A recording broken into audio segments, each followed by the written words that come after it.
หอมมากเลยแม่ใส่นี่ด้วยเหรอพริกไทยเด็ดที่มัน อ๋อคล้ายๆเครื่องผัดฉ่า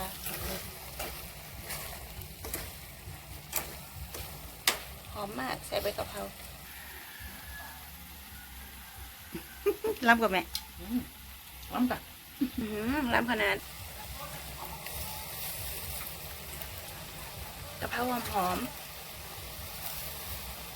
หอมหอมหอม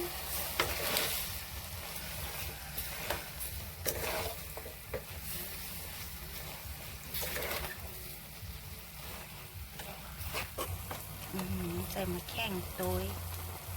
หอมกันนะ